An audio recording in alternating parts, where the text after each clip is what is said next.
What's cracking, everybody? Welcome back to the channel. New video.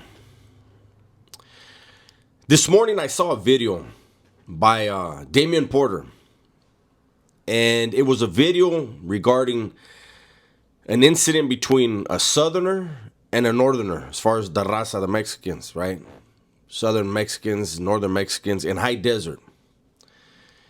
I would say go and check that video out.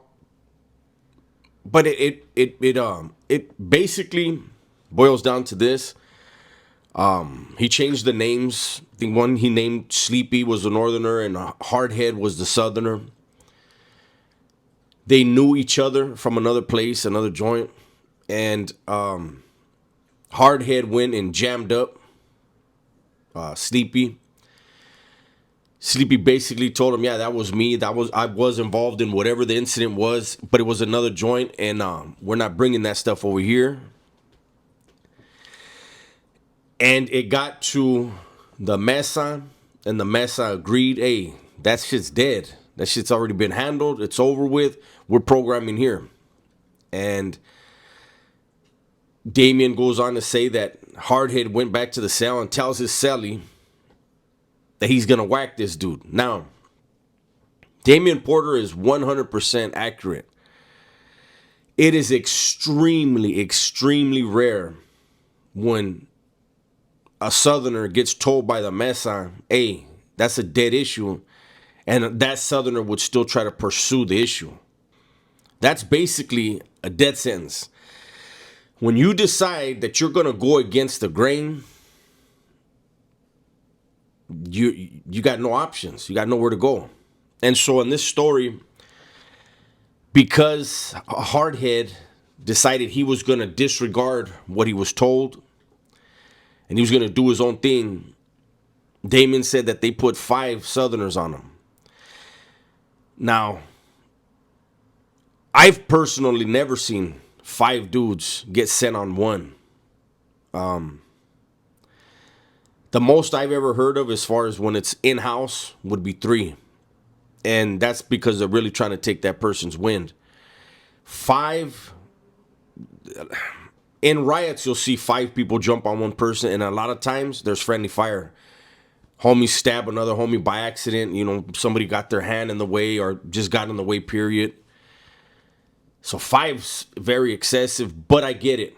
They were trying to put a demo down. They were letting all of the homies know, "Hey, you don't go against the grain."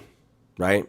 And then we're letting the northerners know, "Hey, we're gonna always take care of ours. Don't trip. That's a dead issue."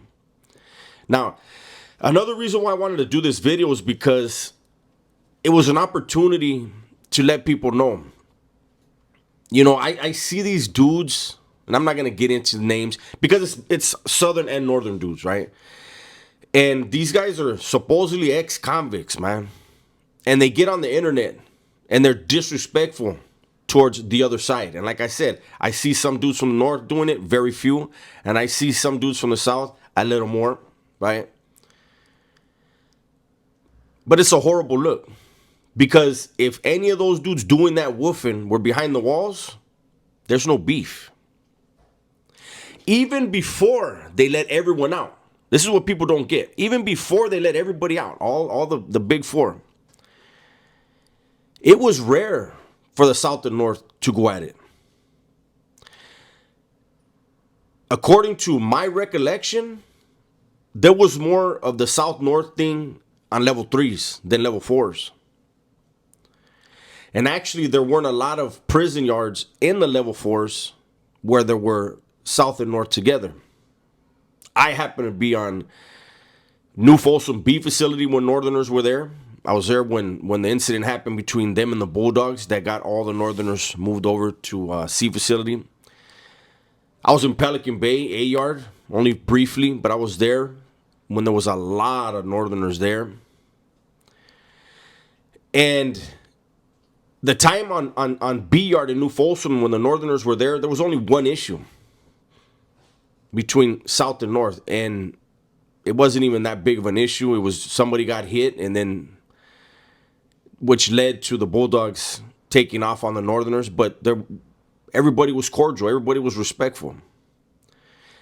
In Pelican Bay, when I was there, the Northerners were doing a lot of in-house because they had moved all the Northerners off of B yard to A yard because of the Bulldogs being on B yard in Pelican Bay. And the Northerners on A yard felt like the ones that were coming off of B yard, they didn't do they didn't do the best they could. They didn't try hard enough to whack as many Bulldogs as possible. And so when they were hitting A yard, they were releasing yard. The Northerners that had been on A yard were hitting all the ones coming off of B yard. And I just wanted, because I see the bickering back and forth between so-called ex-convicts, and there's a lot of youngsters that look up to these dudes. And there's a picture being painted that's very inaccurate.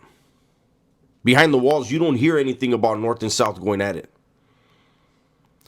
The only time you hear about North and South going at it is up north on the streets, and that's gangbanging, And I think for a lot of dudes down south, when they hear dudes from up north dissing the South, some dudes, I can't say a lot, some dudes are like, man, what's that all about? But they're actually gangbanging up there,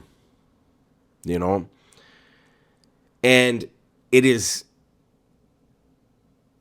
even the gangbanging nowadays isn't the way it was 30 years ago, And with my channel, I'm always trying to remind people, like, man, there's barrios here in California that are over 100 years old, and people are doing the same thing today they were doing 100 years ago, throwing their lives away for the barrio.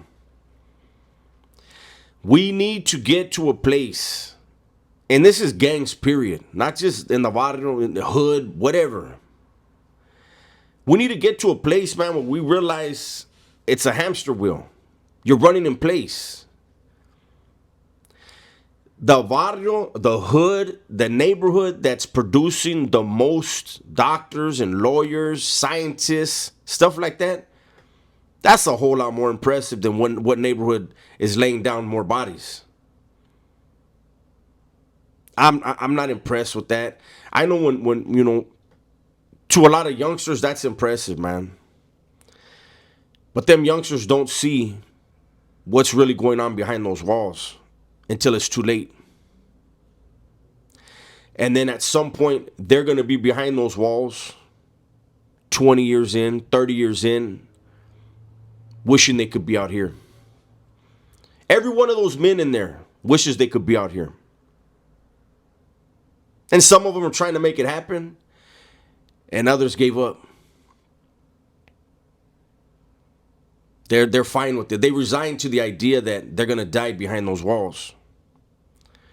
Any youngster seeing this right now, believe me, you don't want to get to a point where you're okay with dying behind those prison walls, away from your family and your loved ones. Anyhow, that's my video for today. Hopefully you guys enjoyed it. Everybody, please be safe, be smart, and tell the ones you love that you love them, man.